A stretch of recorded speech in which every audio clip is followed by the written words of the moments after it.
Microphone check.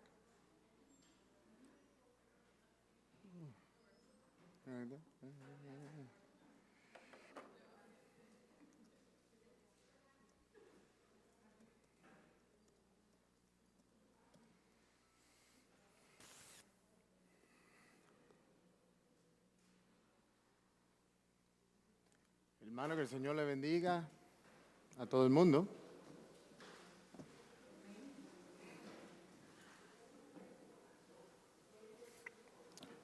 En esta noche vamos a estar hablando sobre Mateo capítulo 27. Tuve que cortarle como 15 slides. Lo traspuse desde 5 horas, solamente 3, no se preocupen. Y así siéntanse libres para hacer preguntas y cosas así, porque a mí me gusta interactivo. No quiero gastar mucho tiempo porque otra vez, como siempre, a los que me conocen saben que yo soy de largometraje y tengo demasiada información. Déjeme ir al estilo relámpago y comenzar. Aquí, al comienzo de este capítulo, comienza, lamentablemente, como comienza el capítulo. Si ya sabemos la historia, aquí en los versículos 3 al 10, le voy a leer esta parte, dice, entonces Judas, el que había entregado, vendió que era condenado, arrepentido devolvió las 30 monedas de plata a los príncipes de los sacerdotes y los ancianos diciendo, no es lícito echarlas en el tesoro porque es precio de sangre. Y tomando consejo compraron con ellas el campo del alfarero para sepultura de los extranjeros, por lo cual aquel campo fue llamado campo de sangre hasta el día de hoy. Más luego, en el libro de Hechos, el apóstol Pedro también relata de nuevo, recalcando la historia, por lo cual ellos hacen una lotería para escoger y reemplazar a Judas Iscariote. Esta es una historia bien, como lo digo, comenzó, es un lamento como comienza. Interesante, porque la área que escogió Judas Iscariote para quitarse la vida.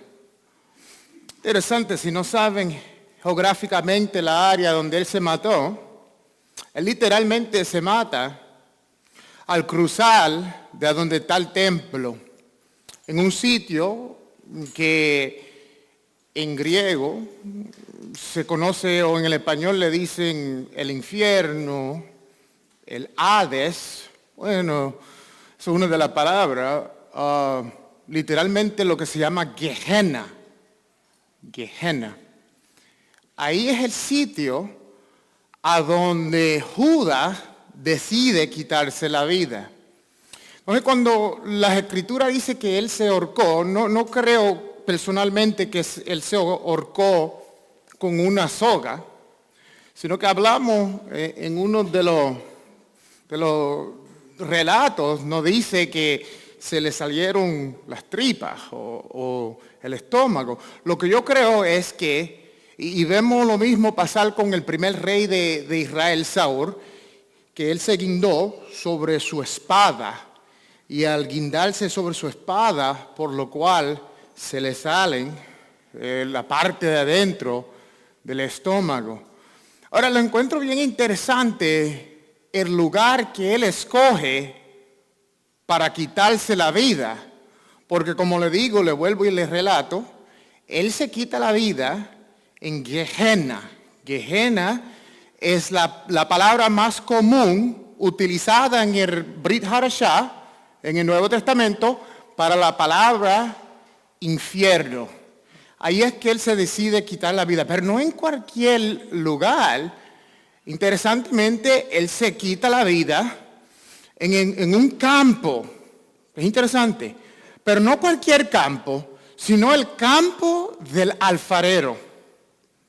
Entonces, mientras meditaba en eso, lo encuentro interesante que este hombre viene a quitarse la vida en un campo a donde hay vasijas rotas. Este sitio es interesante porque mientras más lo estudiaba, más información encontraba yo. Y uno de los detalles bien interesantes que encontré, y le voy a demostrar otro versículo en el próximo, si quiere, vamos al próximo slide. Una de la información que encontré es que en este lugar del campo del alfarero, una de las razones por que se le llama así era por el tipo de barro, la tierra. De ese sitio se conseguía el barro para hacer las vasijas en este lugar. Por como era la tierra, era bien fértil en el sentido que se podía utilizar para eso. Entonces, es interesante que él se quita la vida en un sitio a donde hay vasijas. Y yo meditaba eso, seguía meditando. Y aquí hay unos versículos bien interesantes en el libro de Jeremías. Jeremías habla de lo que se conoce como Gehenna. Gehenna viene de la palabra de los hijos de Hinnom. Los hijos de Hinnom, de ahí es que viene la palabra Gehenna. Es una valle, y en esa valle sabemos concerniente al libro de Jeremías y de Isaías, que ahí es que quemaban los sacrificios al dios Moloch en esta valle. Entonces aquí en el libro de Jeremías, en el capítulo 19, me encuentro con estos pasajes. Jeremías habla mucho del alfarero. El capítulo anterior de Jeremías, en el capítulo 18, él habla del alfarero. La palabra alfarero, yotzer, viene de la raíz de la palabra yatzar. La palabra yatzar, que se encuentra en Génesis, ¿saben qué es lo que es la palabra? La palabra es formar. Y sabemos que la primera vez que aparece esta palabra de formar, yatzar, que es la raíz de la palabra alfarero es yotzer, se le añade lo que se le llama la letra vav, olam en el hebreo. Y vemos en Génesis que cuando él viene a formar a Adán, es interesante porque lo dice que él lo coge del barro, de la tierra. Es más, que la palabra tierra, Adamá, es de donde la raíz Adán proviene de esa palabra Adamá. Pero interesantemente, algo que nunca me había fijado, y es que cuando él fue a formar el hombre, nos dice el versículo anterior que venía como un rocío de debajo de la tierra. Un mist, nos dice en inglés, debajo de la tierra. Entonces ese rocío que venía debajo de la tierra y la tierra formaban el barro para él formar el hombre. Ahora interesante, yo he hablado de esto anteriormente, pero lo voy a recalcar de nuevo, es que la palabra formar que aparece ahí en Génesis es la única vez en la Biblia que esta palabra aparece con dos letras que en Hebrew es la letra Yud. Aparece dos veces en la palabra formó. Es como que si yo voy a escribir formar en español y en vez de escribirlo con una F, lo escriba con dos F. Entonces uno lo miraría y dice, wow, eso es un error. El hermano Daniel escribió la palabra formar equivocadamente. No, en hebreo, cuando encontramos estos detalles así, es que hay algo más de lo que se ve. Interesantemente, hay muchos escritos sobre esto. El más interesante que yo he encontrado, concerniente a por qué se encuentran estas dos letras, a cuando él formó el hombre, es que cuando él lo formó, él lo formó con las dos inclinaciones. La inclinación a hacer el bien y la inclinación a hacer el mal. O sea, el potencial del hombre poder escoger el bien y el mal. Anteriormente, cuando estaba en la cárcel, hice la pregunta y le dije a los muchachos, ¿por qué Dios creó al hombre con la habilidad de escoger el bien y el mal si él sabía que el hombre iba a pecar? ¿Por qué? ¿Alguien tiene una respuesta? ¿Por qué? Lo mismo pasa con los ángeles, con el mismo ángel Satanás. Él lo creó perfecto, pero lo creó con la habilidad de poder escoger. O sea, las dos inclinaciones dentro de él. Una de las oraciones que me gusta que hacen los judíos es que los judíos oran y le dan gracias a Dios por las cualidades que son buenos dentro de la persona y también le dan gracias a Dios por las cosas y sus debilidades. Ellos le dan gracias a Dios por las dos cosas. Sí.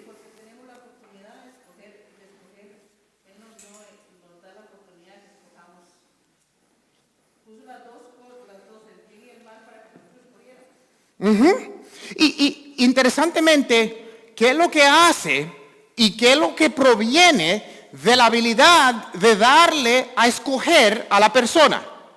Esto es interesante, ¿verdad? Porque si yo le quito la habilidad de escoger, un ejemplo, estaba dando esto en la cárcel, y lo voy a dar aquí. El ejemplo es que si alguien ve un hombre en la calle, hombre, vamos a poner calvo, ya mayor de edad, bien sobrepeso, arrugado, y lo ve con una muchacha bien bonita, un modelo, delgada, harta. ¿Qué es lo primero que le pasa a la mente al ser humano? Ustedes no van a creer que esa mujer está con ese hombre porque el hombre es demasiado carismático, ¿verdad? No van a decir, bueno, la mujer está con ese hombre porque ese hombre es tan inteligente. No, lo primero que le acontece a la mente es, ella está con él porque él tiene mucho ¿qué? Dinero, ¿verdad? Todo el mundo lo piensa, aunque no lo diga, eso es lo primero por la mente. Aunque haga el 1% del ser humano que a lo mejor quizás esté ella porque le guste como sea su carácter, la mayoría no es el caso. O sea, si el hombre tiene lo que se llama un billete fuerte, la mayoría se queda. Pero ¿qué pasa cuando el hombre se tiene que declarar en bancarrota? Se desgarita, ¿verdad? Rápidamente. Ahí cuando se va a la cuenta del banco, se va corriendo. Entonces, en ese caso, en esa posición, ella se queda con él por el dinero. Ahora, hay otro caso que una mujer está con un hombre porque la está amenazando. En el sentido de que si ella lo deja, él la va a maltratar o le va a quitar los hijos o algo así.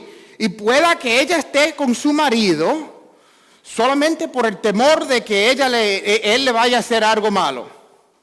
Y tenemos todos esos casos. Pero lo que yo le digo, y le estaba explicando a los muchachos, es que verdaderamente de demostrar el amor es en la habilidad de yo darte la habilidad de escoger.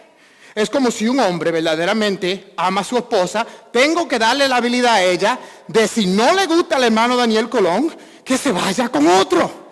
Y si ella se decide quedarse, yo dándole esa habilidad de escoger, es que ella verdaderamente me quiere. Pero para yo demostrar y yo tener un verdadero amor con mi pareja, tengo que darle la habilidad de escoger. Porque si le quito la habilidad de escoger, entonces no hay amor verdadero. Sino lo que estoy creando es un robot. Por eso es que Él crea al hombre con la habilidad de escoger el bien y el mal. Y eso es algo que yo estoy aprendiendo en el sentido de como los judíos oran, dándole gracias a Dios por las cosas buenas que tienen, también le dan gracias por las debilidades y los fracasos que tienen en su vida. Y eso es algo que yo en mi vida personalmente estoy aprendiendo, reconociendo, yo soy un hombre que tengo ciertas cosas buenas, pero también tengo ciertas debilidades y tengo que reconocerlas y también darle gracias a Dios por esas debilidades. Si seguimos, Al próximo slide. Me encanta este slide aquí. Esto es algo que compartiendo con un amigo mío, él me enseñó esto. Y desde que yo lo vi rápidamente, dije, voy a incluir esto aquí en el PowerPoint. Porque esto es bien interesante, este concepto. Esta es una palabra que viene de Japón. No sé ni cómo se pronuncia. Es kintsukuryo, algo así. Y esta palabra en Japón quiere decir reparar vasijas. Entonces es interesante porque yo no sabía que las vasijas se podían reparar. Pero en Japón ellos cogen una vasija rota y la reparan. Entonces esa es la palabra que viene de ahí, de reparar. Pero no lo reparan con cualquier cosa, lo reparan con oro o con plata. Entonces es interesante porque no sé qué bien, no se ve muy bien aquí, pero si esa es una vasija ahí, y si lo ven, ve que tienen un roto entre esa parte por aquí. Esta otra vasija que tienen otros rotos.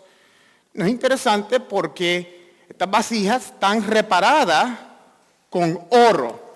Entonces hay un versículo en Zacarías que él dice, y meteré en el fuego la tercera parte y los refinaré como se refina la plata y los probaré como se prueba el oro. Entonces aquí en Zacarías y más luego en el libro de Apocalipsis, el Mesías le dice a los de la Odisea, ustedes compren oro verdadero de mí, refinado, porque ustedes dicen que son ricos, pero yo les digo que ustedes son pobres, porque ustedes tienen riquezas materiales, pero esas no son las riquezas que él estaba buscando. Compren oro de mí, que es refinado por el fuego. Entonces, lo encuentro interesante, porque miren, no se ve muy bien ahí, pero aquí nos dice la definición de esta palabra, kintsukuryo. Se lo voy a leer primero en inglés y después se lo voy a tratar de traducir en español. No me gusta cómo traduce en el español, me gusta cómo lee mejor en el inglés. Y dice, déjame ponerlo aquí más grande porque no lo veo. Ok, dice en inglés. Okay, let me put it bigger. To repair with gold, the art of repairing pottery with gold or silver, understanding that the piece is more beautiful for having been broken. Ahora se lo va a traducir en español. En español, se lo puse allá arriba, dice reparar con el oro.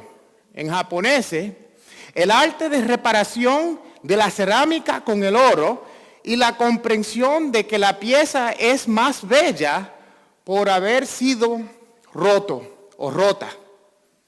Entonces, aquí es interesante porque en la cultura de nosotros aquí en el occidente, en el oeste, es que nosotros cuando tenemos algo roto, la mayoría de nosotros, ¿qué hacemos con lo que tenemos roto?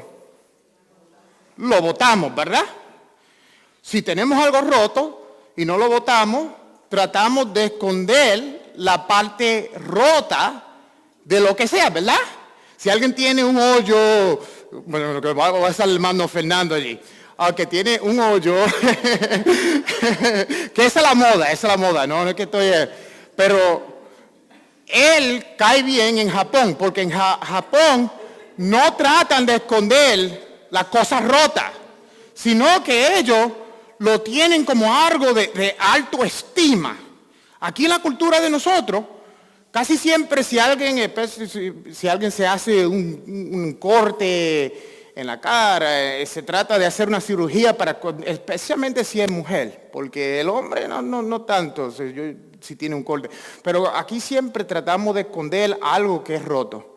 Pero me encanta este lema que tienen ellos, porque ellos dicen que la vasija, ahora que después que está rota, en vez de esconderle toda la parte rota, nosotros lo tenemos en más alta estima porque ahora es más bella después que esta pieza fue rota. Y yo digo, wow. Entonces, si Judas Iscariote había comprendido que él había sido una vasija más preciosa porque fue rota, Entonces, mira, él se quita la vida porque llega al punto de la vida que no cree que tenía de otra. Y yo creo que todo el mundo hemos llegado a un punto en nuestra vida a donde creemos que ya no tenemos de otra. Creemos que somos una vasija rota.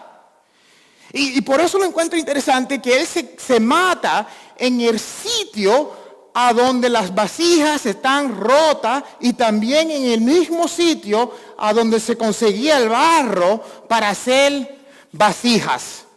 Interesantemente, en el versículo anterior, donde estaba hablando en Jeremías 19, él manda a Jeremías a este campo. Y más que él dice, te voy a mandar a la puerta de las vasijas rotas. Así que le llama a la puerta.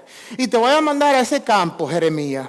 Y Jeremías, yo quiero que cuando tú llegues a ese campo, tú agarres una vasija y le des un estrellón contra el piso. Rómpela.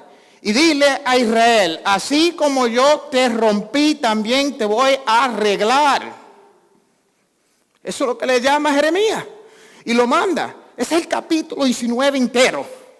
Que uno lo mira por afuera y dice, mira qué cosa, que él manda de que Jeremías de que comprar una vasija y que le dé un estrellón. Como se suena como ridículo, ¿verdad? Pero es que yo en cuenta que ese será el mismo sitio a donde Judas se quita la vida. Y es más que la puerta de la entrada, aparece solamente una vez en la Biblia, se llama la puerta de la vasija rota. El capítulo 18 entero, él está hablando, yo soy el alfarero, ustedes solamente son la vasija. Yo soy el que formo, el que da vida, el que da aliento. El único que puede coger la vasija rota y repararla y tenerte en alta estima por eso que fue roto y esa reparación que él hace en nuestra vida. Pero yo lo miraba y yo digo, wow. El que yo he sido roto en ciertas debilidades no es algo porque lo que yo tengo que esconder, sino es algo que lo debo demostrar por afuera y decir, soy mejor todavía porque he sido roto. Y encima que fui roto, estoy aquí para hablar y soy un testimonio de que Él me arregló. Y por eso lo encontré bien, como que me habló mucho a mi vida. Pero algo que veo en este capítulo, cuando están crucificando al Mesías, le están reclamando, si tú eres el Hijo de Dios, quítate o tírate de ahí abajo. Si eres el Hijo de Dios. Eso le está reclamando la gente. Interesante como son la gente. Anteriormente le estaban diciendo, Hosanna, Hosanna to the highest. El Altísimo, el Rey de los judíos, el Rey de Dios. Ahora le están diciendo, crucifícate. Así que son la gente. Un minuto cuando todo te está yendo bien, todo el mundo es tu amistad. Es más, que si quieren saber cuántas familias uno tiene, gánense la lotería o algo así. Ustedes van a ver cuántas familias tiene porque vienen de todos los sitios. Yeah. Más que cuando yo voy a visitar a Santo Domingo, interesantemente, siempre tengo como 100 primos o primas que no conocía anteriormente. Yo digo, wow, están multiplicando más rápido que yo no sé qué, que las cucarachas o qué. Porque cada vez que me encuentro con nuevos familiares. Y la cosa es que son como de la edad mía, no es que son recién nacidos tampoco. Y digo, bueno, si son familia mía, amén. Esta familia sigue añadiendo todos los días. Pero eso es lo interesante de acá. Entonces, la gente le están diciendo, si eres el Hijo de Dios, bájate de ahí de la cruz. O si eres el Hijo de Dios, adivina quién es el que te está dando bofetada. ¿Quién es el que reclama eso? ¿Quién es el que dice, si eres el Hijo de Dios? Satanás, ¿verdad? Y eso lo dice el mismo Mesías, ¿verdad? Después de 40 días y 40 noches.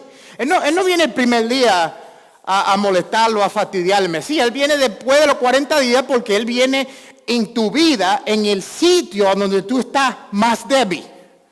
Él no viene cuando tú estás bien y fortalecido. Él espera hasta que te ve ya que no te queda nada.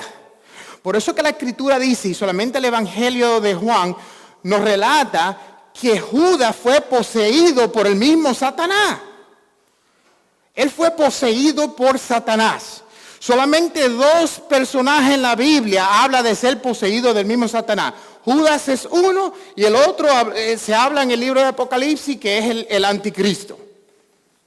Por lo cual hay una teoría que dicen que el mismo Judas va a ser el que va a salir del abismo y él va a ser poseído de nuevo por el mismo Satanás, porque esos son las únicas dos personajes que se habla de ser poseídos del mismo Satanás. Lo encuentro interesante porque en el libro de Hechos, el mismo Pedro dice, mira, Judas se fue a su lugar. O sea, a un lugar propio suyo, un lugar separado. Pueda que sea. A mí no me da lo mismo si él es el anticristo o no. Se lo tiro ahí porque es una teoría y gente interesante. Pero ahora la cosa es que lo mismo que Satanás viene a tentar al Mesías es la misma tentación con que tenta a Judas. Y Judas se cae de un sitio alto. Recuérdense que él está tentando al Mesías. Le dice, si eres el Hijo de Dios, haz que estas piedras se conviertan en pan. Después le dice, mira, si eres el Hijo de Dios, tírate de esa montaña. Porque como dice la Escritura, que si se te tira, los ángeles van a venir y te van a agarrar. Y a lo mejor le vino con el mismo cuento a Judas Iscariote diciéndole, tírate de aquí, porque te van a agarrar. Y se tiró y se mató.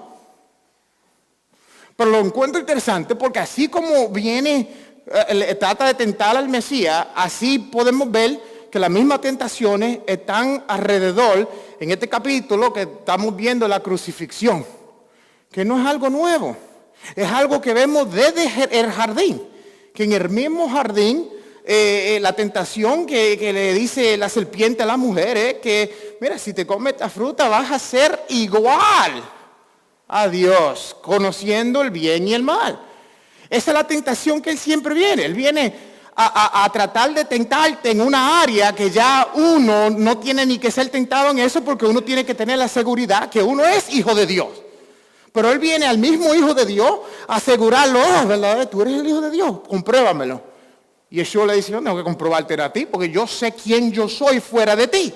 Mi dependencia no tiene que ver nada contigo y no te tengo que comprobar nada. Eso es seguridad. Alguien que está inseguro trata de comprobarle algo a otra persona. Alguien que está firme en lo que cree, no le importa lo que tú digas, porque yo sigo siendo el mismo carácter fuera de lo que tú pienses de mí. Y por eso es que cuando viene Satanás tratando de tentarlo, él a lo mejor se está riendo y diciendo, este payaso, a gastar el tiempo conmigo. Yo no tengo que comprobarte a ti. Si tú sabes quién yo soy, si yo quiero convertirte a ti mismo en pan, lo hago aquí mismo. Al mismo Satanás, si él le da la gana. Pero como él no viene al retozo de Satanás y jugar el juego con él, él sigue por ahí, porque él es seguro en quién es él. Seguimos al próximo slide.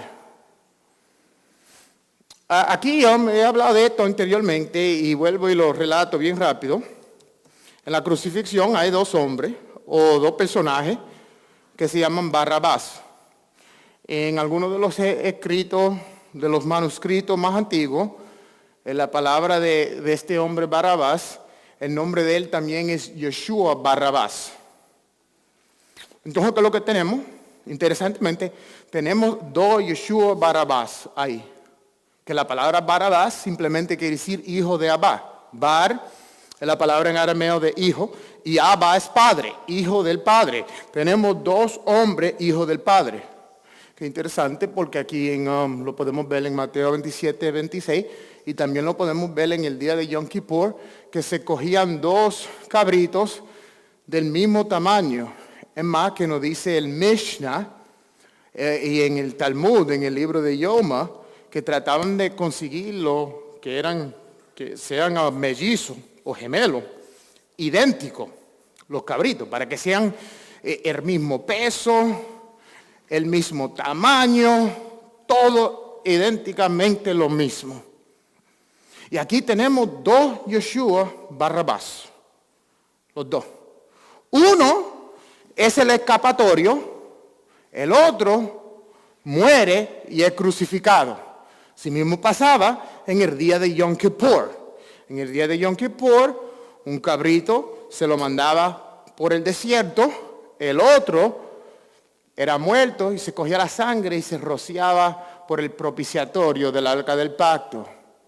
Es interesante porque vemos ese papel aquí en la crucifixión.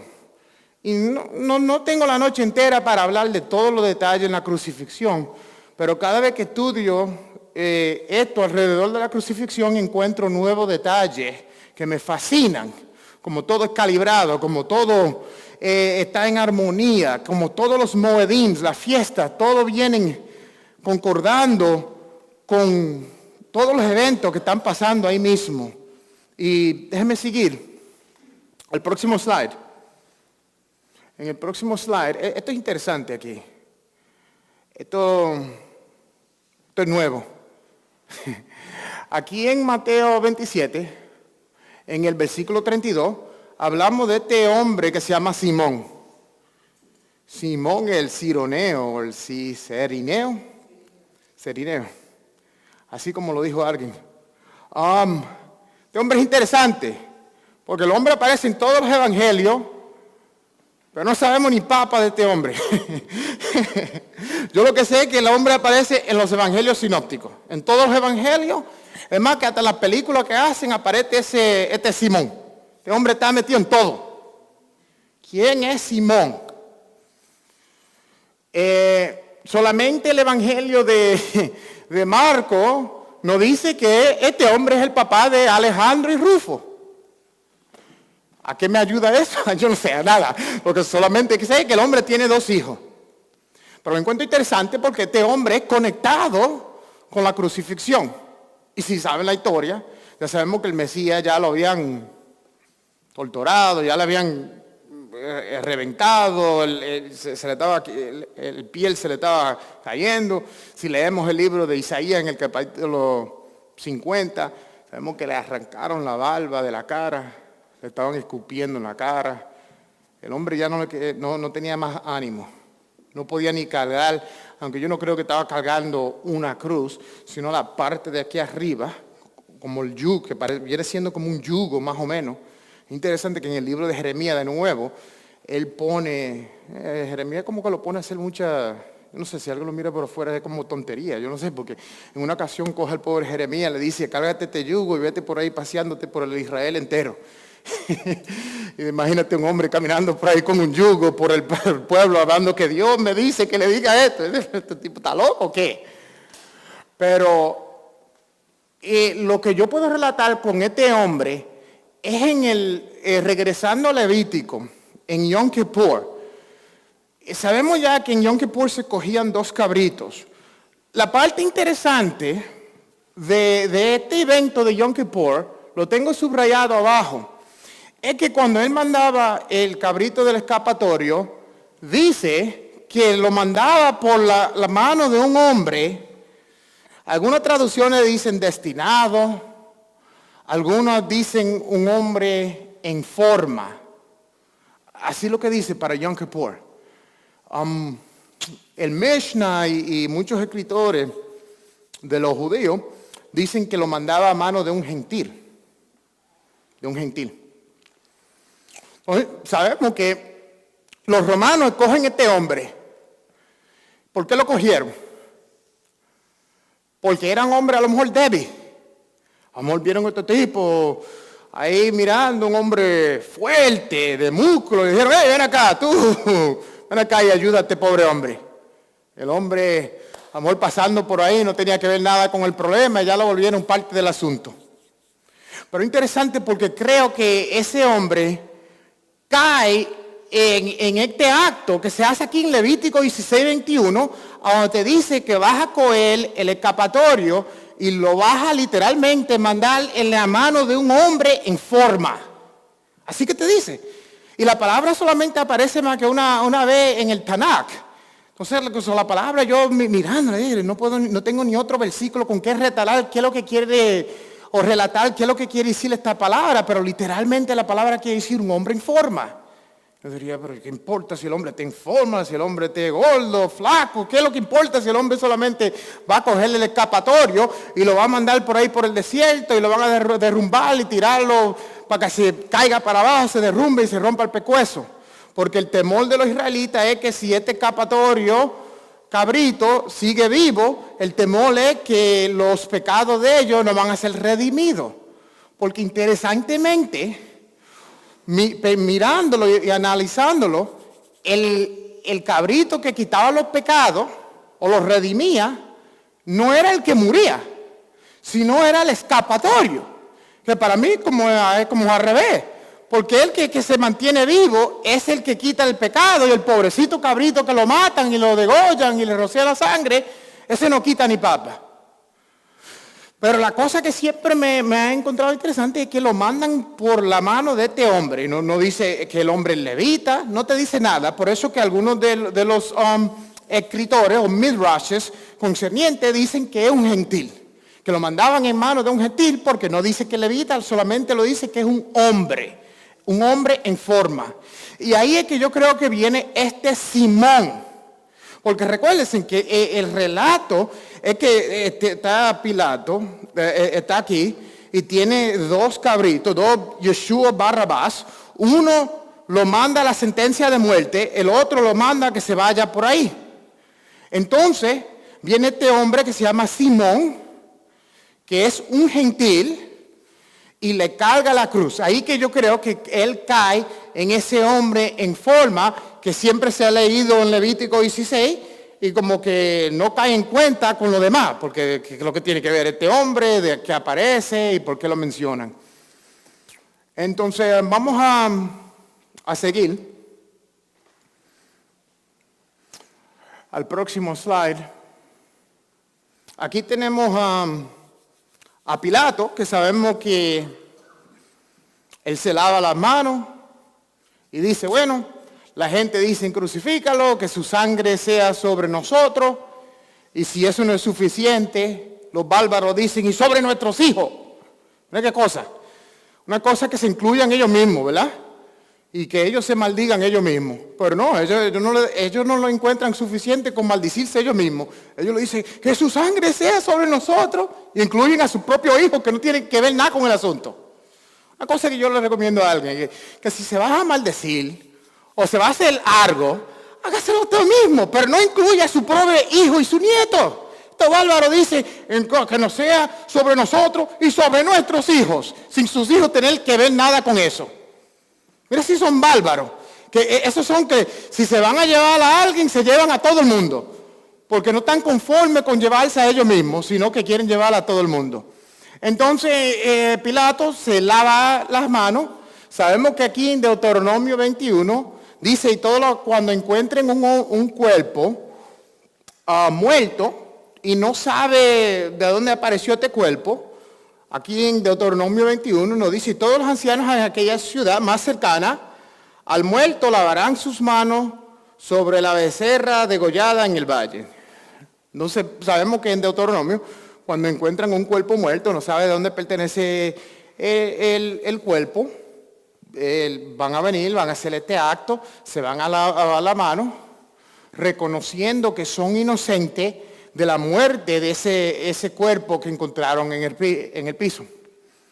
Lo encuentro interesante, porque aquí tenemos casi todos los relatos. Tenemos a Pilato lavándose la mano, él no quiere ver nada con esa muerte. Si conocemos algo de Pilato, sabemos que Pilato es un hombre de un temperamento fuerte. El historiano Josefo nos habla de Pilato. Este hombre no relajaba. Este hombre, si creía que alguien estaba tratando de salirse con la suya, lo que sea, él lo arrestaba, lo castigaba, lo mataba ahí mismo. Es más, que el Barrabás, nos dicen los otros evangelios, que él estaba parte de una insurrección. Y en el libro de Josefo nos habla que en una ocasión Pilato mandó a los romanos soldados que se vistieran como civiles normales y que vinieran escondidos con cosas a ver si la gente estaba hablando mal de él y esto y lo otro, y que cuando lo encontraron tratando de hacer una insurrección, sacaron y comenzaron a darle golpe a la gente y se llevaron a medio mundo arrestado, y eso es lo que se cree por lo cual Barrabás está preso, es porque él era parte de esa insurrección. Entonces por eso es que la gente, cuando Pilato le reclama ¿a quién ustedes quieren? A este Yeshua, porque mira, lo que me imagino que asombra a Pilato es que Pilato es un hombre de un temperamento fuerte, un hombre que está loco como por matar a alguien. Se encuentra con este Yeshua, con todas estas acusaciones contra Yeshua. La gente le están diciendo, mira, este hombre que es culpable de esto, lo otro. Pilato comienza a hacerle preguntas, el hombre ni se defiende. Y me imagino que Pilato está asombrado porque él está impuesto a como este hombre Barrabás, que es uno de los que trata de comenzar problemas, era parte de la insurrección. Me imagino que ahora, psicológicamente, Pilato dice, bueno, como no se está defendiendo, ahora me defenderlo yo mismo. Porque él es de ese tipo de carácter que me imagino que trata de cogerle la contraria o el contrario a lo que los demás estén tratando de hacer. Entonces la gente comienza a decir, suéltanos a Barrabás, porque ya sabemos que Barrabás es un problemático. Y la gente, por lo que yo creo que no quieren a Yeshua, y lo estaban, como le dije ahorita, le estaban dando alabanzas anteriores en los capítulos anteriores diciendo Hosana, es que ellos creen que él lo va a libertar de la mano de los romanos. Entonces ahora lo están crucificando y la gente dice, bueno, mira este hombre que nosotros pusimos la fe en él y ahora lo van a crucificar. Mejor suéltanos a ese Barrabás, que sabemos que este es un hombre problemático y a lo mejor se lleve como 10 romanos con él. Suéltenos a Barrabás. Esa es la lógica de esta gente, por lo cual están diciendo, suéltanos a este loco, porque este loco tan siquiera, aunque no sea el rey, ese se lleva tan siquiera 10 o 15 romanos. Este otro calladito aquí, este no sirve ni para nada. En la mentalidad de ellos. Por eso es que dicen, crucifícalo a él. Vamos a seguir. En el próximo slide. Aquí dice en Mateo 27:33, cuando llegaron al lugar llamado Gólgota, que quiere decir el lugar de la calavera. Interesante porque Gólgota. ¿Qué es lo que quiere decir Gólgota? Ahí no dice la definición ahí. ¿Cómo? El lugar de la calavera. Interesante porque la palabra Gólgota viene de la palabra en hebreo que se llama Golgolet. Golgolet. En Números, capítulo 1, versículo 2, aparece esta palabra Golgolet. Y se lo voy a leer aquí. Números 1:2 dice, tomad el censo de la congregación de los hijos de Israel por su familia, por la casa de sus padres, con la cuenta de los nombres, todos los varones por sus Golgolet, por sus cabezas. Entonces, la palabra Golgolet se traduce como cabeza, pero se traduce como cabeza en el sentido de que cuando cogían un censo, ¿qué es lo que hacían? Una de las cosas que hacían con el censo es que contaban las cabezas. Por eso es que el lugar se llamaba el sitio de las cabezas, porque es el sitio a donde hacían el censo. Ahora lo interesante es a dónde es que hacían el censo. Es en la montaña de los Olivos. La montaña de Olivos es interesante por varias razones. Una de ellas es que está frente y frente al templo. Es el único sitio a donde nos dice Josefo y también nos dice el Talmud que si uno se para en el este, a la misma parte, a donde está el altar, a donde mataban la vaca roja, se podía ver de ese sitio, se podía ver entre el templo. Qué interesante. Ahora en el libro de Ezequiel, en el capítulo 43, nos dice de un altar. Y dice, tomarás un novillo también de la ofrenda por el pecado y lo quemará en lugar designado. Y no usa la palabra mikfad. Que la palabra mikfad se conoce como ese altar, el mikfad altar o altar, que literalmente está en la montaña de los Olivos. El altar, ese nombre mikfad, literalmente quiere decir contar. Contar, como que yo lo cuente a todo y vamos a contar como 20 personas aquí. Eso es lo que se refiere ese altar, contar. Entonces dice que Él es crucificado en Gólgota, que viene de la palabra Golgolet, que quiere decir el sitio a donde se cuenta. ¿A donde se cuenta qué? A donde se cuenta las cabezas, a donde se hacía el censo de Israel. Todos estos detalles nos dan una idea a donde Él es crucificado y son bien sumamente importantes.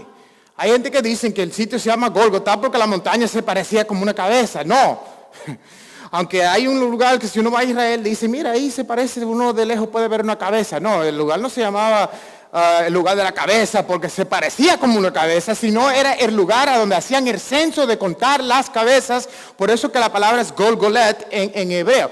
Y es bien importante porque eso es el detalle que nos está dando aquí en el Evangelio. Vamos a seguir adelante. Este es uno de mis favoritos. Yo no creo que nunca he puesto este slide aquí. Lo he mencionado en varias ocasiones y no se ve muy bien. Pero recuérdense que sobre la crucifixión le ponen este letrero. Y en las iglesias católicas casi siempre vemos esa letra que dicen Henry.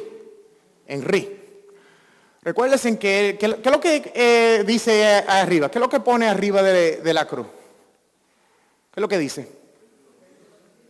Rey de los judíos. Entonces eso como que le da coraje a ellos.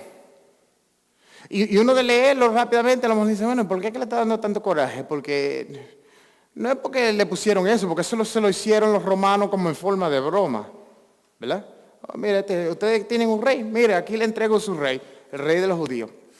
Ahora, es solamente el Evangelio de Juan, y me encanta el Evangelio de Juan porque para mí que Juan era un sacerdote, y no estoy hablando de Juan el Bautista, estoy hablando del apóstol Juan. Creo que el apóstol Juan es un sacerdote, por varias razones, por un montón de razones. Pero si uno le pone atención al Evangelio de Juan, vamos a encontrar que casi todos los detalles que concernientes a la crucifixión tienen que ver con algo sacerdotal. Y esto es interesante porque él es el único que nos menciona que este letrero está en 3 idiomas. 3 idiomas. ¿Cuáles son los idiomas?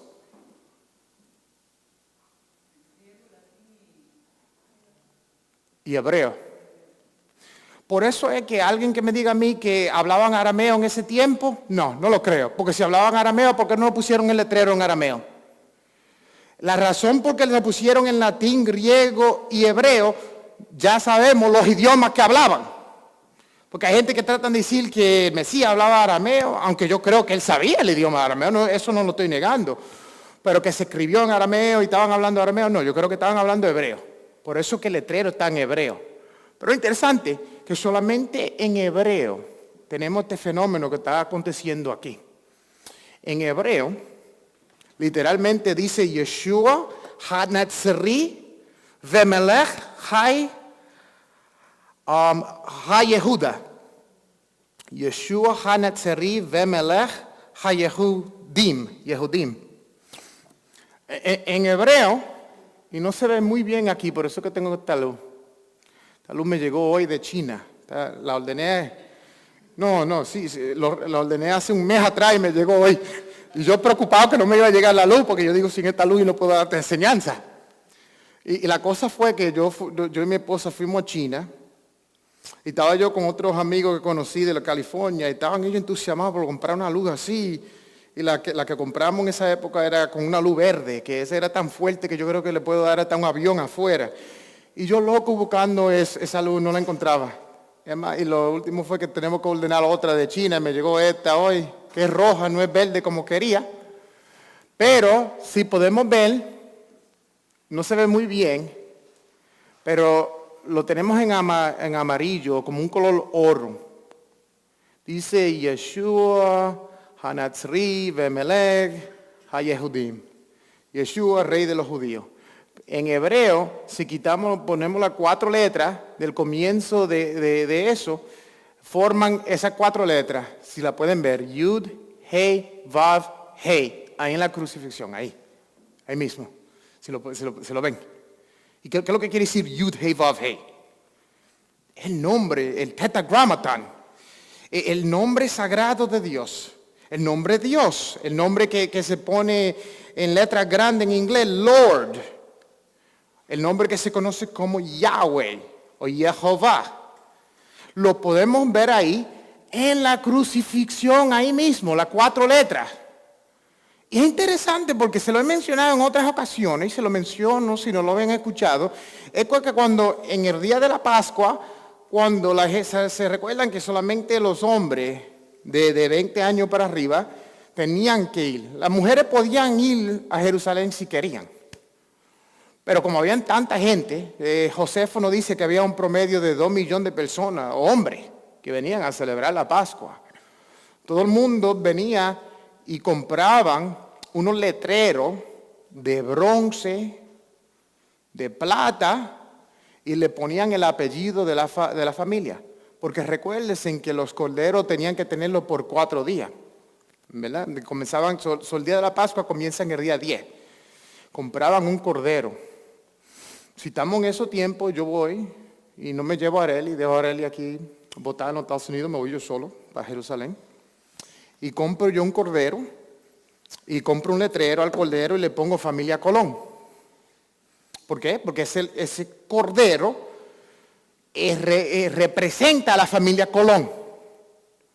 Entonces, todo el mundo compraba algo para identificar que este cordero está representando su familia.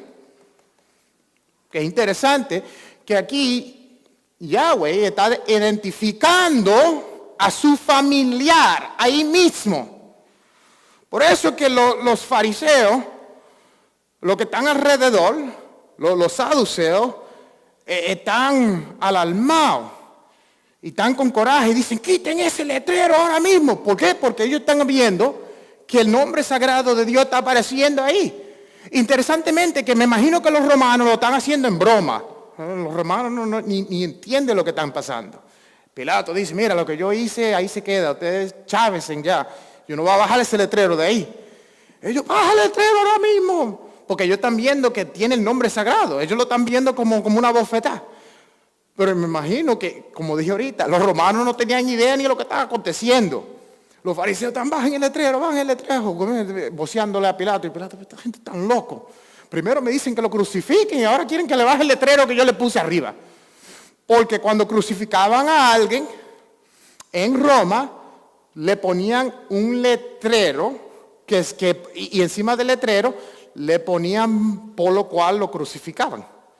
Vamos a poner si el hombre había matado a alguien, le habían ponido arriba, era un homicidio, o lo que sea, o se robó un banco, o lo que sea.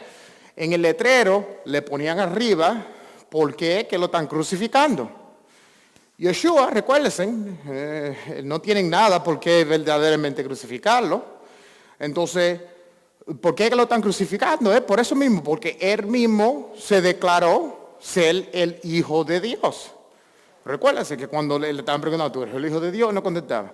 Entonces cuando Caifás le dice, hey, te enjuro por el mismo Altísimo que me contestes si eres Hijo de Dios, él dice, tú lo acabas de decir, Caifás. Es más que tu boca es que lo declara. Yo no tengo que decirlo porque tú mismo lo declaraste. Qué interesante. Porque él le dice que te enjuro por el nombre del Altísimo que me diga. A él decirle así, Yeshua tiene que contestarle. Porque en Levítico 5 nos dice, si alguien te utiliza el nombre de Dios para enjurarte en un caso, tiene que hablar o tiene que ser testigo de lo que él si está en una corte o lo que sea. Y por eso que él le dice así y Yeshua habla. Porque si Yeshua se queda callado, entonces está corriendo el riesgo de pecar. Entonces él tiene que hablar. Pero mira lo que él responde. Él dice, yo no lo dije, tú lo acabas de decir. Que es interesante lo que está aconteciendo aquí alrededor de la cruz. Vamos a seguir al próximo slide. Vaya, se me está acabando la batería aquí en el laptop. La batería no sirve. Voy a tener que conseguir una batería de China o algo. Es interesante porque dice que en el versículo 45, y desde la hora sexta hubo tinieblas sobre la tierra hasta la hora novena. Desde la hora sexta hasta la hora novena. ¿La hora sexta qué es? Es el mediodía. Recuérdense que si tenemos, un reloj está ahí atrás. Pero si quieren saber cuando la Biblia dice que la hora sexta, miren a un reloj normal, encuentren la hora sexta y miren a la dirección opuesta a esa y esa es la hora. Si dice la hora sexta, miren el reloj allá arriba y lo opuesto a sexta es la 12, esa es la hora. Si dice la hora novena, miren al otro lado que cae a las 3 de la tarde. Si dicen la tercera hora, miren al otro lado en un reloj normal y esa es la hora. Entonces esto es interesante porque nos dice que hubo tinieblas desde las 12 hasta las 3, la hora novena, que viene siendo las 3 de la tarde.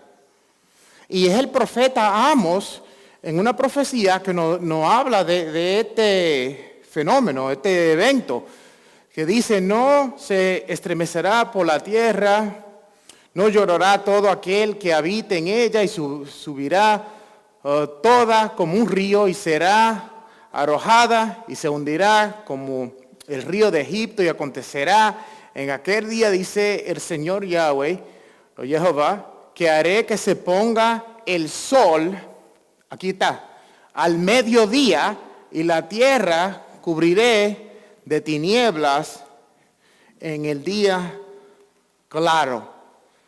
Ve esta profecía, la profecía del profeta Amos, hablando de este evento que va a pasar en este día, que en un día, en el mediodía, se va a comenzar a oscurecer. Es una profecía y comienza a acontecer ahí mismo durante la crucifixión. De tanto de los eventos que están aconteciendo ahí, que vemos más luego que uno de los romanos, Centuriano, dice, verdaderamente, este es el Hijo de Dios. ¿Por qué? Porque él dice, esto no es normal. Ya los romanos están impuestos a crucificar a miles y miles de personas, pero en este día comienzan a acontecer tantas cosas que este soldado dice, esto no es normal. Más que yo voy a tener que, a lo mejor pensando, el soldado dice, hoy me voy yo a tomar, porque lo que he visto yo, esto es como loco. Un terremoto, se oscureció la tierra. Después el velo, vamos a ver más luego que el velo se rascó. Todos estos eventos alrededor de este hombre aquí que se está muriendo. Y él viene a la conclusión y dice, verdaderamente ese es el Hijo de Dios. Porque él ve todo lo que está aconteciendo. Él dice, esto no puede ser casualidad. Una cosa que acontezca una de las cosas, pero todas las cosas que están sucediendo, esto es fuera de esto, es lo paranormal. Vamos a seguir al próximo slide. Se me murió la batería de la laptop. Podemos ver que él comienza a reclamar Elí, Elí, lama sabachthani. ¿Y qué es lo que quiere decir eso? Alguna de la gente creen que dice, bueno, el hombre está llamando a Elías. Pues ya sabemos que proféticamente Elías se va a aparecer. Pero sabemos que él está citando al Salmo 22. Interesante todo lo que está aconteciendo en el Salmo 22 y lo que está aconteciendo ahí en la cruz. Entonces él cita al Salmo 22, él dice, Elí, Elí, lama sabachthani, Padre, Padre, ¿por qué me has abandonado? ¿Por qué me olvidaste? Y todo lo que están alrededor, que conocen la Biblia, saben lo que está aconteciendo en el libro de los Salmos. Aquí solamente le puse 3, hay como 6, 7 pasajes en ese capítulo del 22 que están hablando de los eventos que están aconteciendo al frente de sus ojos. Por eso que él le hace ese relato. No es porque Dios se olvidó de él o lo abandonó, sino que él está citando ese salmo, porque el salmo está hablando de la misma crucifixión y está pasando ahí al frente de sus ojos. Y si conocen el salmo, pueden poner los dos juntos y decir, bueno, esto no es casualidad, mira lo que el salmo dice. Y mira, aquí le puse 2 o 3 detalles. En el Salmo 22:7 dice, todos los que me ven se burlan de mí, estiran los labios, menean la cabeza diciendo, confió él en Jehová, líbrele, él sálvele, puesto que en él se complacía. Y vemos que ahí en Mateo 27:43, vemos que dice que él confió en Dios, líbrele. Recuérdense que la gente le están diciendo a él, mira, si tú eres el Hijo de Dios, bájate debajo, quítate para abajo, como dije ahorita anteriormente. que ese es el mismo reclamo que le hace Satanás al mismo Mesías. Si eres el Hijo de Dios, quiero que haga esto, que haga lo otro. Otra vez la gente, con la influencia del mismo Satanás, porque ya sabemos que la influencia de Satanás estaba vigente, ya sabemos que el pobre Judas Iscariote se quitó la vida porque estaba poseído de Satanás. Me imagino que cuando ese hombre muere, sale Satanás de él y se va corriendo por ahí a ver qué más, a quién más comienza a tratar de, como dice, literalmente dice en el libro del Salmo, que los toros le estaban alrededor de él. Y no creo que son toros literal, que habían toros, sino que creo que la presencia demoníaca que había en esa área, con Satanás y todo el mundo alrededor de la crucifixión, era tan fuerte que esa es la descripción que nos da el salmista. Aquí abajo, otra profecía en el Salmo 22, en el versículo 18, dice: repartieron entre mí sus vestiduras y sobre mi ropa echaron suertes. Vemos que en Mateo 27:35 eso mismo es lo que está aconteciendo. Cogieron su ropa, los soldados estaban tirando suertes sobre su ropa. Entonces esto es interesante porque él reclama Elí lama sabactani, porque él está haciendo referencia al Salmo 22. Y el que está pendiente al Salmo 22, me imagino que por su mente le tiene que estar pasando, wow, todo lo que nos habla el salmista en el Salmo 22, está aconteciendo ahora mismo al frente de nuestros ojos. Me imagino que algunos que estén ahí, que estén atentos, como dice el Mesías. El Mesías siempre dice: el que tengan oído, escuche a lo que el Espíritu esté diciendo. O sea, no todo el mundo que tengan oído va a escuchar, solamente los que están sintonados a la emisora del reino van a poder escuchar. Por eso es que él dice: el que tenga oído, oiga lo que el Espíritu. O sea, todo el mundo aquí tiene un oído, pero no todo el mundo está escuchando o oyendo lo que está diciendo el Espíritu, solamente lo que estén con el oído atento a lo que viene de la emisora de allá arriba. Entonces aquí, el que está atento le pone atención. Pero lo que me impacta más del Salmo 22 concerniente a la crucifixión es el próximo slide. Si vamos al próximo slide, es este evento aquí. Aquí en el Salmo 22, versículo 6, dice: mas yo soy gusano y no hombre, oprobio de los hombres y despreciado de todo el pueblo. Gusano. Esa palabra tola, la palabra tola literalmente es un gusano, pero es un gusano que se utiliza para la tinta roja.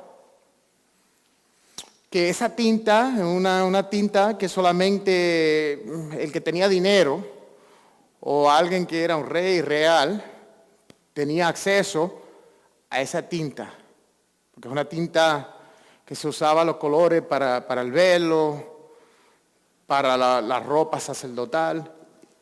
Entonces, es interesante que este gusano no es un gusano cualquiera, es un gusano que se llama el tola. Y recientemente, y lamentablemente esa foto no se ve muy bien, pero recientemente en una aldea samaritana encontraron este gusano. Este gusano, si se puede ver un poquito, se parece como una manzanita. Una manzana pequeña, ¿no? No parece ni un gusano. Por eso que a lo mejor no se dieron ni cuenta que este era el gusano que se estaba hablando. Y desde que encontraron esa aldea en Samaria, comenzaron a usar ese gusano para la tinta de los artículos del tercer templo que están construyendo, que tienen planes para el tercer templo ya. De este mismo gusano. Entonces lo interesante de este gusano, que esto es lo que me impactó, y yo creo que lo he dicho en otras ocasiones, pero si no han escuchado esto, si no hay nada de que lo que he dicho concerniente a la crucifixión que le gustó, este tiene que gustarle. Si no le gusta este, no le gusta nada. Este es interesante. Este gusano, la madre, cuando va a tener el hijo, La madre ya sabe que se va a quitar la vida. Este pobre gusano. Ya la madre dice, bueno, aquí tengo en la vientre como 20,000 de estos gusanitos que vienen a salir y se va a quitar la vida. Ella ya sabe que al dar a luz se va a quitar ella la vida. Porque ella no puede dar a luz sin quitarse la vida. Muy interesante. ¿Y qué es lo que hace la madre? La tolalita. Ella viene y se busca un árbol de madera y se clava dentro de el árbol de madera. Y este gusano, para sacarla, dice que es imposible cuando ella se clava en ese árbol, sacarla de ahí. Sino que para sacarla tiene que arrancarte el pedazo del árbol entero. Porque ella se entregó, porque sabe que va a morir. Pero no va a morir en balde. Va a dar a luz a esto que tiene en su vientre. Y ella dice, voy a entregar mi vida para que dé a luz a lo que viene después de mí. Porque yo muero, pero ahora vienen 20,000 gusanitos de mi vientre que van a tener vida porque yo me morí. Esa es la vida de este gusano. Y si eso no es interesante, los gusanos, ellos todos nacen blanco. Nacen blanco todo. Entonces la pregunta sería, ¿cómo se vuelven rojos? A la madre morir, ella explota. Y al explotar, la tinta de ella, roja, marca a todos los hijos rojo. Y son tintados con la sangre y el color rojo de ella por el resto de su vida. Al ella morir. Y más interesante todavía, que este gusano, al tercer día, se cambia del color rojo al color blanco, como la nieve, y cae al piso. Este es ese gusano. Entonces, él cita este salmo, a donde dice, yo soy solamente un gusano. Y el que conoce, porque no estamos hablando de hoy, que si le digo que a alguien que es un gusano, hoy se ofende. Pero el que conoce esa época, sabían que ese gusano, el tola, es un gusano especial y ya conocen la historia de ese gusano. Para mí, él está dando referencia a ese salmo y casi todo en ese salmo habla de crucifixión, pero eso es lo que me impacta más.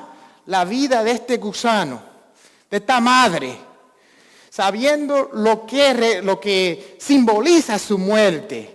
Que al ella morir no es en balde porque va a dar vida a más muchachos más que ella. Y ya ella sabe que va a morir, esa es la cosa. Y se clava ahí y dice aquí, por esto fue que yo vine a esta vida. Para dar mi vida, para que yo dé a luz a algo más grande que yo. Pues el Mesías dice, mire, a mí nadie me quita la vida. Nadie tiene el poder de quitarme la vida. ¿Por qué? Porque, ¿qué es lo que es el resultado del pecado? La muerte, ¿verdad? Es la directa consecuencia del pecado. Pero Yeshua, ¿conocía pecado? No conocía pecado. Entonces, él no tenía que morir, porque solamente el que muere es el directa consecuencia del pecado. Porque el resultado del pecado es la muerte. Desde el día que comas del árbol del bien y el mal, de ese día morirás. Yeshua nunca probó de ese árbol. Por eso que él dice, a mí nadie tiene el derecho, nadie me puede quitar la vida, aunque quieran. Aunque lo intentaron varias veces, no pueden hacerlo. Recuérdense que en muchas ocasiones trataron en una ocasión cogieron piedra para pedrarlo. Y él mismo se fue caminando entre ellos mismos. Este hombre porque no era su tiempo. Nadie puede quitarle la vida. Por eso que él dice, mira, ahora viene, Satanás viene. Pero cuando venga a analizarme, él no va a encontrar nada dentro de mí por lo cual agarrarme. Es como el que vengan a su casa con un guarante. Porque creen que usted tiene droga en la casa. Bueno, el que no tiene droga no tiene preocupación, porque a mí pueden venir con 40 guarantes, yo no tengo nada aquí, no tengo ninguna preocupación. Cuando vengan no va a encontrar nada. Y eso es lo que dice. lo que le dice Yeshua a sus discípulos. Mira, ya mismo viene Satanás. El mismo que le entró al pobre Judas Iscariote. Él viene a mi vida de nuevo. Recuérdense que él vino después de los 40 días y 40 noches. Y dice que él quería que Yeshua lo adorara. Yeshua le dice, mira, aquí nadie, a ti no te merece la adoración, porque eso es lo que está buscando Satanás. Satanás no le importa que alguien tenga un billete fuerte en el banco. Eso no impresiona a Satanás. Satanás lo único que quiere es que tú te postres delante de él y le rinda culto. Eso es lo que estaba buscando de Yeshua. Yeshua, mira, tírate delante de mí y di, adórame, y eso es lo único que yo quiero. Yeshua dice, mira, a ti no te pertenece la adoración. Hay solamente uno al que le pertenece la adoración y solamente a ese adoraré y a ese servirás. Pero mira lo que dice la Escritura. Y de ese tiempo en adelante se fue temporariamente. Porque él estaba buscando cuándo iba a regresar de nuevo. Ahora viene la crucifixión y ahora es mi tiempo. Este hombre si no ha pecado hasta ahora, hoy va a pecar porque con todo lo que le están haciendo, él tiene que pecar. Pero ya Yeshua sabía el juego de él, sabía que él iba a regresar, pero esta vez de nuevo, como la primera vez, no iba a encontrar nada dentro de mí. Por eso es que cuando él muere, nos dice la epístola de Pedro, que él bajó abajo, y dice que comenzó hasta a predicarle a espíritus y cosas así. Por eso es que él sale para afuera, ¿y con qué es lo que él sale? Él sale con las llaves del infierno, de la Hades. ¿Por qué? Porque él está muerto. Y el Hades tienen una corte ahí abajo. Y está el dios del Hades, el del dueño ahí. Y tienen su corte. Y dicen, bueno, aquí tenemos a alguien que es inocente. La primera vez en la época del infierno que entra un hombre inocente. Entonces cuando lo encuentra, lo analizan y si no encontramos nada, tenemos que soltarlo. Él le rompe la puerta al infierno, le da una patada, sale con las llaves. Por eso es que cuando Juan habla de él en Apocalipsis, dice, yo soy el que estaba muerto y ahora estoy vivo. Yo soy el alfa, el omega, el alef, el tav, el primero, el primogénito de la resurrección, el que tiene las llaves del Hades.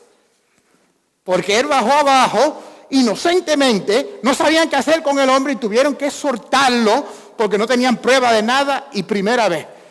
Pero interesante que cuando él sale, él no sale solo. Vamos al próximo slide. Cuando él sale,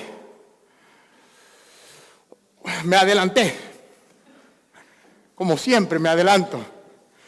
Vamos a ver que en el próximo, déjame hablar de este slide ya que estoy aquí, pero vamos a ver que en el próximo slide dice el Evangelio de Mateo que salieron gente de las tumbas, porque ya sabemos que él no sale solo. Pero déjenme hablar de esto ya que estoy aquí.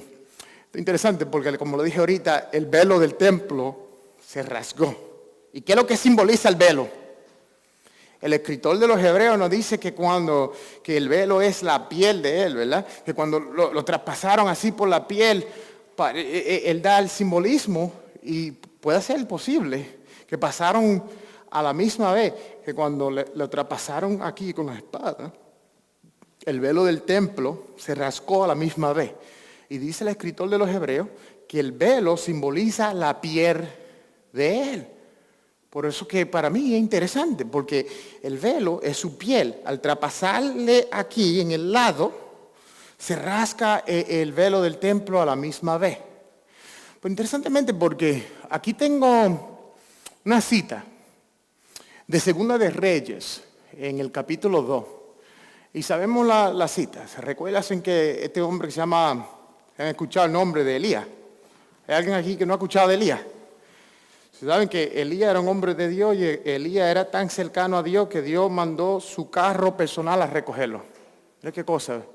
Imagínate que Dios lo tenga a usted en tanta alta estima que mande su limusina personal, un carrito de fuego, a recogerte a ti al frente de tu casa. Y le dice a Eliseo, hoy yo me voy. Y le dice, ¿qué pides? Pídeme algo, ¿qué es lo que quieres? Eliseo dice, yo quiero doble de lo que tú tienes. El hombre sabio. ¿Y qué es lo que dice Eliseo? Si eres capaz de verme cuando me vaya, lo vas a recibir. ¿Y qué es lo que quiere decir con eso? Sabemos que para ver un carro de fuego, ¿qué es lo que uno tiene que tener? Los ojos abiertos. ¿Los ojos qué? Los ojos espirituales, ¿verdad? Porque más luego sabemos que Eliseo está ahí con su sirviente. Eliseo está viendo un ejército de carros de fuego, que me imagino que entre ese ejército de carros de fuego estaba el carrito de Elías también. Él dice, ese es mi amigo allá arriba. Imagínate que él lo vea de lejos y diga, wow, mira Elías allá arriba haciéndome así. Entonces su pobre siervo, como no tiene los ojos abiertos, no ve ni papa de lo que está pasando. Él está preocupado, él dice, aquí no vienen a degollarlo hoy. Aquí va a pasar algo y no va a ser bueno. Eliseo no tiene ninguna preocupación porque Eliseo dice, wow, mira ese ejército alrededor. Y Elías que está allá arriba en el carro allí, el amiguito mío, que nosotros somos como primos, que es el primero que viene a rescatarme. Pero mira, él no lo puede ver porque él no tiene los ojos abiertos. Por eso que Eliseo le dice, si tú me ves, cuando yo me vaya, entonces vas a ser digno de recibir lo que me pediste. Porque algo me lo pediste bien, me la pusiste difícil. Pero si me ves, es que tiene los ojos abiertos. Porque solamente para ver el carro de fuego. Ahora interesante que nos dice que cuando él se va, dice que sus vestiduras las rompió en dos partes. Se cayó su vestidura del carro de fuego, se rompió en dos partes. Viene Eliseo y las recoge. Y ahora él tiene ¿qué? Una doble porción. ¿Por qué? Porque el vestido se rompió en dos. Se rompió en dos. Interesantemente, lo podemos ver en el Targum. En el Targum, la palabra velo, que creo que es la palabra paragod en arameo, es la misma palabra que vestidura. Vestidura y velo son la misma palabra. Es más que la palabra velo, vestidura, es la misma palabra que utilizan en el Targum cuando están hablando de la vestidura de colores del mismo José. Recuerdan que José tenía una vestidura de colores. Es la misma palabra, velo y vestidura. O sea, el velo se rasgó en dos partes, la vestidura se rasgó en dos partes. Misma palabra.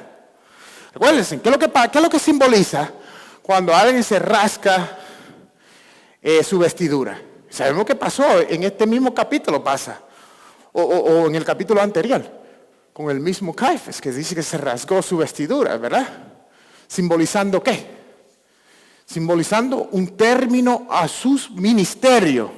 Cuando te rasgaste la vestidura, quiere decir que estás concluyendo con tu ministerio porque no se le permitía a un sacerdote rasgarse sus vestiduras. Pero cuando él se las rasga al frente del Mesías es porque él está reconociendo que este es el sacerdote verdadero que está al frente de él. Por eso, cuando él le pregunta, ¿tú eres el Hijo de Dios? Él dice, tú lo has dicho. Él dice, se rasgó la vestidura ahí mismo, como se rasgó el velo del templo. Por eso es importante e interesante. Ahora, lo interesante también es que, como dije ahorita, solamente un sitio en el Israel entero se podía ver el velo, y es en la montaña de Olivos, en el mismo sitio donde se sacrificaba la vaca roja. En el mismo altar que simboliza, el altar quiere decir el sitio a donde se daba el censo, a donde se contaba, que es el Gólgota. Él muere en el mismo sitio donde se hace el censo, a donde se está contando todos los israelitas. ¿Coincidencia? Por eso que el escritor de Hebreo dice que él no murió dentro de la ciudad, sino murió afuera. Porque afuera solamente habían los dos sacrificios. El holocausto que se quemaba y el sacrificio de la vaca roja eran en este mismo altar, que dicen que ese altar era exactamente 2000 codos desde el lugar santísimo hasta este altar. Que si alguien se para en ese altar, puede mirar hacia el velo. Ahora está interesante porque yo no sabía esto, pero en el templo habían dos velos. Dos velos. Y estaba compartiendo eso con mi esposa. Que ¿cuál fue el velo que se rompió? Habían dos velos. Y se pudo ver que se rasgó el velo. ¿Cuál fue el que se rompió? Obviamente no fue el segundo velo, Porque si se rompe el segundo velo y el primero no se puede ver, porque lo está cubriendo el primero. Se rompió el primer velo. Y no voy a entrar en detalle porque habían 2 velos en el templo. Hay una sección en el Talmud que es solamente para por qué habían dos velos en el templo. Pero había razones por qué habían 2. Pero, anyway, déjame seguir. Vamos al próximo slide. Ya estoy concluyendo. No se me duerman. Porque aquí fue a donde los dormidos salieron. Los que estaban durmiendo salieron aquí en Mateo 27. Dice, los sepulcros fueron abiertos y muchos de los que se durmieron aquí en esta congregación, no estoy hablando aquí, cuerpos de los santos que habían dormido, se levantaron. Si están durmiendo, levántense ahora. Y saliendo de los sepulcros, después de su resurrección, vinieron a la santa ciudad y aparecieron a muchos. Mas ahora Cristo ha resucitado de los muertos, primicias de los que duermen en hecho. Eso es 1 Corintios. Este evento es bien interesante, porque como dije ahorita, Yeshua muere, el hombre lo sentencian, cuando llega abajo hay una corte y no encuentran nada, lo encuentran inocente, lo tienen que soltar, pero él no sale solo, él sale primero, pero detrás de él salen algunos más. ¿Y qué es lo que simbolizan esto que salen alrededor de él? En mi opinión, estos que salieron después de él son los 24 ancianos. Es una teoría que yo tengo. No se puede comprobar, tampoco no se puede negar. Pero por lo que yo creo es porque si miramos el Apocalipsis habla de los 4 seres vivientes, de los querubines, uno que tenía la cara de un hombre, de león, de águila y de un buey. Pero ni Ezequiel ni Isaías hablan de los 24 ancianos. Sin embargo, el escritor de Apocalipsis, Juan, hablando, él menciona los 4 seres vivientes, que también lo menciona Ezequiel, creo que son lo mismo que los serafines, por muchos detalles, pero nunca ni Isaías ni Ezequiel mencionan los 24 ancianos. Sin embargo, Juan menciona a estos 24 ancianos. Yo creo que estos 24 ancianos salieron cuando Yeshua salió de la tumba. ¿Pero con qué propósito? Recuérdense, él es crucificado ¿en qué día? En el calendario. El número del día. ¿El qué? El 14, ¿verdad? ¿Y cuándo cae la primicia? El domingo, ¿verdad? Siempre cae. Bueno, hay de él que la opinión que cae el día 17. Los fariseos ortodoxos siempre celebran primicias el día 17. Como, en mi opinión, si la Biblia quiere que uno lo celebre el día 17, te lo había dicho el día 17. Porque es bien específico a las fechas. Pero el día de primicia te dice el día después del sábado. Y no te dice el 17. Si quería el 17 lo había dicho. El ponerle el día 17 es añadiéndole a la escritura, literalmente. Pero interesantemente, ese era el día de la primicia. Ese es el día que el Yeshua resucita, para mí anterior, resucita y sale con estos muertos. Y se presenta estos muertos, ¿a dónde? Él presenta estos muertos, en mi opinión, como unas primicias. Porque recuérdense que Yeshua sale de la tumba. ¿Y para dónde se va Yeshua cuando sale de la tumba? A predicar. Él se va directamente al cielo. ¿Right? Lo sabemos solamente otra vez, el Evangelio de Juan. El Evangelio de Juan nos dice que la primera que se le apareció fue María Magdalena. Se le aparece el Mesías. Ella viene a tumbarlo al piso, darle un buen abrazo. El Mesías le dice, no me toque. Mujer, no me toque. ¿Por qué? Porque lo puede profanar. Pues mire, un sacerdote en el día de Yom Kippur, cuando estás haciendo su evento, su acto, es más, se alejaban de él en ese día, cuando él comenzaba. Porque si lo tocaban, lo podían profanar. Entonces el Mesías le dice a María, le dice, no me toques porque todavía no he ascendido al Padre. Y después el próximo versículo dice, y estoy ascendiendo. Pero recuérdense, El escritor del libro de Hebreos dice que cuando él se presentó al templo de allá arriba, el que no es hecho con mano, él no se presentó con cualquiera sangre. No se presentó ni con la sangre de toros, ni con la de chivo, ni con la de conejo, ni con la de ovejas, sino con su propia sangre.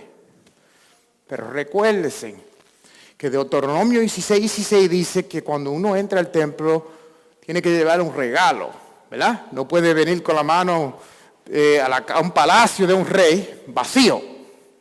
Imagínense, uno presentarse al frente de un rey con las manos vacías, es una blasfemia, es una abominación. Entonces Yoshua no se podía presentar allá arriba con las manos vacías, sino que él viene con estos santos que están durmiendo a presentarlo como primicias. Y encontré, hay un pasaje aquí en Isaías 26:19 que es bien interesante, aquí lo tengo. Dice, tus muertos vivirán junto con mi cuerpo, muertos resucitarán. Yo estaba hablando de ese versículo con un maestro de hebreo, años atrás. Le enseña desde Jerusalén. Y estábamos hablando de este versículo en Isaías, porque yo estaba diciendo, hey, explícame este versículo en hebreo. Pues yo lo estaba estudiando y el versículo en hebreo dice que mi cuerpo resucitará. Y no se está hablando de Isaías. Entonces él, por no decir que eso está hablando del mismo Dios, dice, no, eso es me está diciendo que es un poema, y que esto, que lo otro. Estaba danzando alrededor. Porque mira lo que dice, literal, así como dice ahí en español, más o menos como dice en el mismo hebreo, dice, tus muertos vivirán junto con mi cuerpo. Entonces yo estaba preguntando, explícame esta palabrita, ¿qué es lo que quieren decir? A ver si él me lo saltaba. Y yo, no, bueno, eso no quiere. Él me dice, eso no quiere decir lo que tú estás pensando. Y yo, ¿cómo que no? Si eso es lo que dice. Él dice, no, eso es poético, that's poetic. I'm like, no, eso dice lo que dice. Dice que mi cuerpo resucitarán, estos resucitarán con mi cuerpo. O sea, que me está diciendo que Dios va a morir, eso es lo que él estaba tratando de decir. Pero lo encuentro interesante, concerniente a este versículo aquí de Mateo, donde salieron estos de la tumba. Lo único es que solamente el evangelio de Mateo menciona esto. Ninguno de los otros evangelios lo menciona. Por eso hay mucha gente que lo cuestiona. Pero casi todo lo que le llaman, a mí no me gusta llamarle de que padres de las iglesias, porque a mí no son ninguno padre nada. Pero lo que la gente se refiere a los padres de las iglesias, casi todos hablan de este evento también que aconteció. Eso lo encuentro interesante porque ya sabemos. Y el mismo apóstol, hablando a Corintios, dice que el Mesías era las primicias, era el primogénito de las mismas primicias.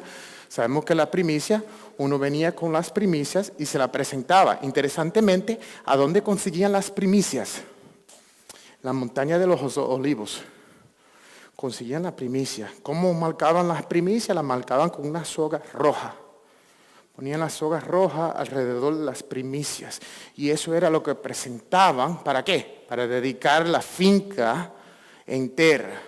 Porque si presentaba la primicia, entonces le bendecía. Estaba buscando yo en el Talmud en estos días para este estudio y me encontré algo bien interesante. Yo no sé si lo puse aquí, pero dice que se entregaba un grano de trigo en el piso. Y habla del grano del trigo y de como cuando sale de ese grano de trigo sale un terreno entero lleno de trigo y se presenta ese grano como primicia. Es interesante porque en el mismo evangelio de Juan, así como ellos hablan de ese grano de trigo, es lo mismo que dice Yeshua. Yeshua dice, él dice, yo soy like a grain of wheat, un grano de trigo. Y que si yo muero, entonces le voy a dar lugar ¿a qué? A que la finca entera, el terreno entero pueda producir todo este trigo si este granito muere. Y es lo mismo que está hablando el apóstol Pablo aquí en Corintios, que le está hablando que primero para algo tener vida, para un trigo, una flor tener vida, primero tiene que morir. Como una semilla, muere en la tierra, pero ahora sale ¿cómo? Sale grande, nuevo. Y por esa razón puede tener un lugar entero, solamente comenzó con una semilla, con un granito que cae en el suelo. Y esa es la referencia que hace el apóstol Pablo. Voy a concluir con ya me lo pusieron aquí, con este slide aquí. Esto lo encontré en el Talmud. Lo encontré interesante porque esto es en el Talmud. Pero esto casi concuerda con el versículo anterior. Dice el rabbi Ben José dijo, llegará un momento en que los justos van a romper la tierra y se levantarán en Jerusalén. Esto es en el Talmud. Pues se dice en la Escritura, y van a florecer fuera de la ciudad como la hierba de la tierra. Interesantemente que es lo que ellos están citando, es el Salmo que lo puse ahí abajo, el Salmo 72, versículo 16. Lo están citando. Y yo cuando lo vi, dije, wow, ellos están utilizando ese Salmo, déjame investigar el Salmo, a ver lo que dice. Déjame seguir leyendo. Y van a florecer en la ciudad como la hierba de la tierra, y por la ciudad única Jerusalén puede ser destinado para que se dice en las Escrituras, porque yo defenderé esta ciudad.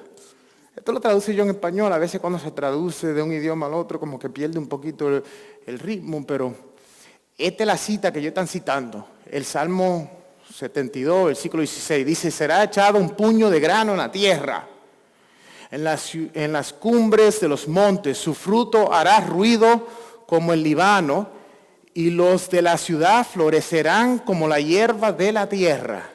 Ese es el salmo que ellos están citando para hablar de la resurrección. Pero interesantemente que hablando de la resurrección, ellos hablan de que se le van a presentar a esta gente en el mismo Jerusalén. Que más o menos lo que ellos están hablando aquí, dialogando aquí en esta porción del Talmud, casi lo concuerda con lo que Mateo está describiendo, que muchos de los que dormían salieron y si pueden regresar, if you can go back a slide, y créanme que estoy terminando con esto. Vinieron a la Santa Ciudad y aparecieron. Y después de la resurrección vinieron a la Santa Ciudad y se aparecieron. Ahí en ese versículo dice que cuando salieron de las tumbas, salieron de ahí y entraron a la ciudad. Interesante, ¿por qué? Porque los sepulcros estaban ¿a dónde en Israel? Que todavía están los mismos sepulcros ahí. En la montaña de los Olivos. A la base de abajo están los sepulcros blanqueados ahí al frente. Y dice que estos salieron de ahí y entraron en la ciudad. O sea, yo nunca me había fijado en eso, que ellos salieron de ahí y entraron a la ciudad. O sea, no estaban en la ciudad cuando resucitaron, estaban afuera de la ciudad. La parte que siempre se considera afuera de la ciudad es la montaña de Olivo. Y para mí que salieron de ahí, de la base de la montaña de Olivo, en el mismo sitio donde el Mesías fue crucificado. Él es crucificado ahí, en Golgolet, en el mismo sitio donde se hacía el censo, que es la montaña de Olivo. Estos que están ahí, en los sepulcros, ahí abajo, que nos dice el escritor Alfred Edersheim, que todos los que están sepultados ahí abajo, en la base de la montaña de Olivo, literalmente están bajo del altar, porque están en posición bajo del altar, que está más arriba. Recuérdense, en Apocalipsis hay algunas almas que son decapitados, que están, dice el libro de Apocalipsis, debajo del altar. El abajo del altar es una expresión idiomática que quiere decir que están ahí en los sepulcros, en la base de la montaña de Olivos, porque que está ahí, literalmente están debajo del altar. Y muchos de los escritos muchos escritos que estoy leyendo, estaba yo estudiando en estos días, hablan de que todo el mundo va a ser resucitado en la montaña de Olivos. Interesantemente encontré muchos pasajes donde dice que no importa a donde tú mueras, si eres uno de lo que va a ser parte de la primera resurrección. Los sabios dicen que no importa si te mueres en la China, si te mueres en Rusia, qué parte de la tierra, sino que por debajo de la tierra van a venir 4 ángeles y te van a traer por las 4 partes del mundo y vas a salir por esa montaña de Olivos para arriba.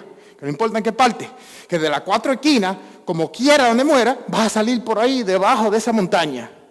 Esos son los escritos que yo estaba encontrando, que me lo encuentro interesante porque aquí en Mateo dice que esta gente salieron y para mí que no salieron de ninguna otra parte, sino la montaña de Olivos, en el mismo sitio donde el Mesías fue crucificado.